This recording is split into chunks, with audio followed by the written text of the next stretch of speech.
तो अभी राम मंदिर पर फिर से आरोप लगा रहे हैं, कह रहे हैं कि एसआईटी जांच भी जो कर रहा है वो भी 420 के मुकदमे का आरोपी है। अखिलेश यादव जी को पहले भगवान राम का दर्शन करना चाहिए, उसके बाद तब बयान देना चाहिए। और पूरे देश की जनता इस बात को जान चुकी है कि अखिलेश यादव जी अयोध्या दर्शन करने नहीं गए हैं। इस नाते उनके बयान को कोई नोटिस में जनता नहीं ले रही है। लंबे 500 साल संघर्ष के बाद भगवान राम का मंदिर बना है, तो उसके ऊपर अखिलेश जी का या विपक्ष का जो बयान आ रहा है वो एक तरह से आस्था के ऊपर वो लोग खिलवाड़ कर रहे हैं। लगातार बयानबाजी उनकी चल रही है, राम मंदिर को लेकर सरकार पर लगातार घेर रहे हैं। लोकसभा ही नहीं, कांग्रेस भी उस पर हमलावर है। जरा पूछिएगा अगर मिल जाए अखिलेश जी या उनके कोई भी चेला कि आप सामाजिक न्याय समिति की बात क्यों नहीं करते, रोहिणी आयोग की बात क्यों नहीं करते, जो 27% रिजर्वेशन पिछड़ों को मिल रहा है उसके बंटवारे की बात समाजवादी पार्टी कांग्रेस के नेता क्यों नहीं करते। खाली राम मंदिर की बात करते हैं, शिक्षा की बात क्यों नहीं करते, स्वास्थ्य की बात क्यों नहीं करते, रोजगार की बात करनी चाहिए, तब उनको समझ में आवे कि क्या चल रहा है, क्या हो रहा है। मंत्री जी टिन्नू यादव को लेकर के बीजेपी के सांसद हैं निशिकांत दुबे, उन्होंने दावा किया है कि 112 बार जो है अखिलेश यादव की टिन्नू यादव से बातचीत हुई है। आपको भी लगता है ऐसा? अब उनके मोबाइल ट्रेस हुआ होगा तभी ना वो बता रहे होंगे। और सवाल इस बात का जरूर है कि कहीं भी कोई घटना हो रही है उसमें अखिलेश जी के बिरादर आई जा रहे हैं। ऐसा क्यों होता है? उनसे पूछिएगा। इलाहाबाद में 3 लोगों की हत्या हुई एक ही परिवार के, और समाजवादी पार्टी अखिलेश जी के बिरादर आ गए। अभी आजमगढ़ में कल की घटना है, एक राजभर को पीट पीट के मार दिए, उसमें भी अखिलेश जी के बिरादर आ गए। जितनी भी घटनाएं हम देख रहे हैं उसमें 90% घटनाओं में अखिलेश जी के बिरादर शामिल हो जाते हैं। ऐसा क्यों कर रहे हैं?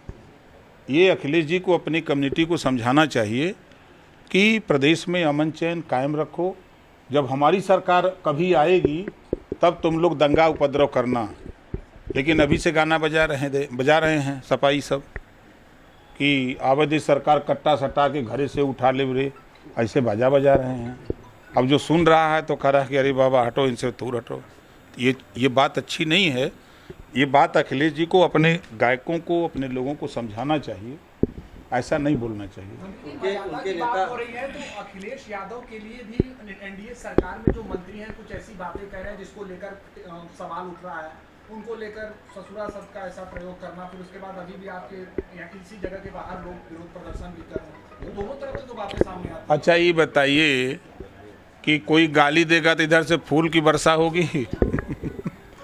अगर कोई गोली चला रहा, जैसे आरोप लगाता है विपक्ष की पुलिस गोली क्यों चला रही है, अब पुलिस के ऊपर लोग गोली चला रहे हैं तो पुलिस फूल की वर्षा करे? अपने रक्षा के लिए पुलिस गोली चला रही है तो उसका भी विरोध हो रहा है कि नहीं, पुलिस को पहले से फूल अखिलेश जी, हम तो यही कहेंगे कि भाई अखिलेश जी फूल की व्यवस्था करा के सभी पुलिस वालों को दे दीजिए, वो रखे रहें, जब उधर से गोली चले तो ये लोग फूल बरसा में, यही चाहते हैं। सवाल अनुशासन वाली पार्टी से है, नैतिकता वाली पार्टी से है ना। सबसे बड़ा दावा तो वही करते हैं कि हम सबसे ज्यादा अनुशासन वाली पार्टी हैं, और देखिए इस प्रकार का अगर बात करेंगे तो सवाल तो उठेगा ही। देखिए, जहाँ लंबी फौज होती है, बड़ा परिवार होता है, तो कुछ न कुछ वहाँ बातें किसी न किसी के माध्यम से हो जाती हैं। लेकिन इतना ज़रूर आप देखिए कि सपा की गवर्नमेंट में 1000 दंगे हुए, कर्फ्यू लगा, 1200 जन की हानि हुई। योगी जी के 9 साल के कार्यकाल में एक भी दंगा नहीं हुआ, न कहीं कर्फ्यू लगा।